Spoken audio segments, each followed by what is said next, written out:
Silang tatlo natutulog ng magkakatabi. O ang kuan ma'am, ang lalaki sa tunga man ang lalaki, kaming babae diri sa Daplin. Kung nakoy matikdan nga unsay ginabuhat nila didto, di na ko mutingog. Kuan na lang ko mutulog na lang ko sa ako ang kuan higdaanan, di na ko mo saba. Kung dati, 4 na anak lang ang meron sina Linda at Ben, ngayon, si Ben, Linda at si Glorita, meron ng 1 dosenang anak. Wala ko'y reaction ala, kay ako mang papa nag-stress ako ay sabaman ako si Linda. Nalipay ra pud ko nga duha na akong mama. Sobra kaming mahal ng nanay namin si Mama Loretta. Pareho lang po yung mama ko, Mama Linda.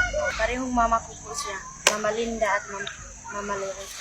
Salamat pud ko na duha na akong mama kay aron na nanay makaalalay sa akong papa na magbuhi pud amo Kung bakit ang isang tao nag-i-engage sa polygamous affair. Ang unang dahilan talaga, kung minsan, dahil nga sa kanyang immediate surrounding. Kaya siguro sila nag-i-engage ng ganon, yung kapitbahay mo magkakalayo. So, yung kritisismo, very minimal. Dahil less ang social impact ng ganong klase sa ganong kasing setting, mukhang feeling nila, okay lang kasi nga wala namang matang magiging mapanuri sa aming ginagawa. Who are we to judge? We have our own norms, we have our own social belief. And first and foremost, we should not overjudge people.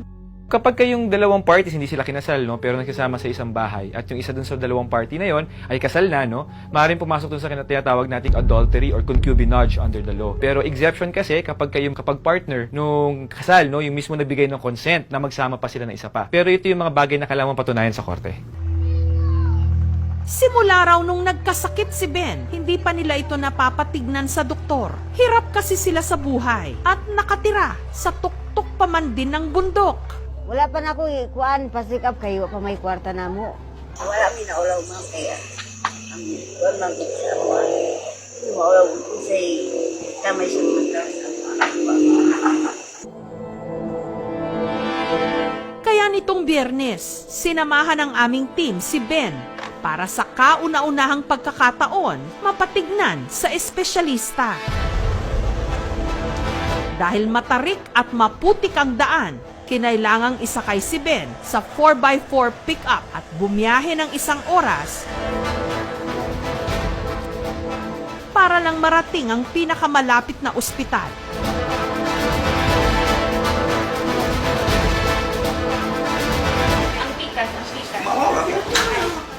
Ayon sa tumingin sa kanyang doktor, ang kondisyon ni Ben nakuha niya pagkapanganak. Congenital limb, lower limb deformity. We need some sort of kanang mga test. Pwede namin i-refer siya sa higher institutions para doon na siya ma-work up talaga. Pero makakalakad pa nga ba si Ben? Medyo tanda na si tatay. And since it's congenital, late na siya for therapy. But we can still do that. Bumibigyan po natin sila ng mga food assistance. Financial assistance worth 10,000. Sa livelihood naman, ma'am, is maximum of 10,000 din. I-proseso pa namin gusto nila magkaroon ng sari-sari store. I-refer po namin siya sa City Mayor's Office. Nagbibigay sila ng wheelchair for PWDs na hindi nakalakad. Kung ang isang tao ay may 2 asawa, ang tawag dito ay bigamy. Yung advantages, nagtutulungan sila. Disadvantages, of course, yung finances. Psychologically, ang pinaka-naapektuhan no, is yung 2 spouses. Dahil posibleng magka-jealousy, magka-envy, especially kung may isang pinapaboran yung asawa. It can also affect emotionally, psychologically. Samantala, dahil sa sensitibong setup ng kanilang relasyon, sina Linda, Glorita at Ben sumailalim sa consultation kasama ang mga kawani ng City Social Welfare Development Office. Sa inyo sitwasyon ba kanang gusto na mo may balaan kung wala ba yung mga bikil isip anti-ayon kay duha man imong asawa, wala ba tong mga silos-silos nilang duha? Wala gid. Wala ni siya kuha. Mag-istorya ko sila ato mga kauwan ako kay kasagaran silos ang ilaha. Ako angayan mo silos. Kadi ko kalakaw di ko sunod sa akong asawa. Kung muli akong asawa nako pakutanong ko sila kung asa pa sila. Pero ako sa ila, sinabi ko sa kanila kung mayroong problema in terms of relationship, pwede din kayong maglapit sa amin kung anong kailangan nyo. Magkanda kami ng responsible parenthood seminar. Kaya pakag-akap. Okay pa kag-okap so maupya mari makandi ni batasan. Ni uyan ko di.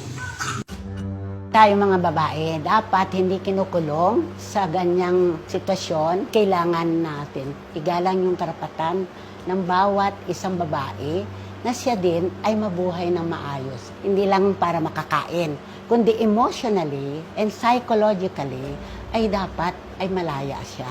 Maaaring isolated cases lamang po ito. Nakakagulat. Pero despite that, tayo ay willing mag-extend ng ating assistance. Although not to clash with their belief, tayo po ay umaasa na sa normal na recourse na paraan ng paghingi po ng assistance, ma-uplift yung kanilang sarili from poverty at hindi po pag-engage sa ganitong very unusual way na pagdadagdag ng relasyon. Mahal sa mahal. Asawa ko si Ben, akong mahal hantod sa akong kamatayon. Bisag ingon anang yang situasyon, di gid ko mo kuan sa iya mo biya. Mahal ko yarog masika, so makinatain asawa ko na ako no. Mahal ko yarog ma. Si Ben. Na okurang ko si asawa ko, na at para kasabok ako, og trabaho, uno kag-angayon na sabok ako.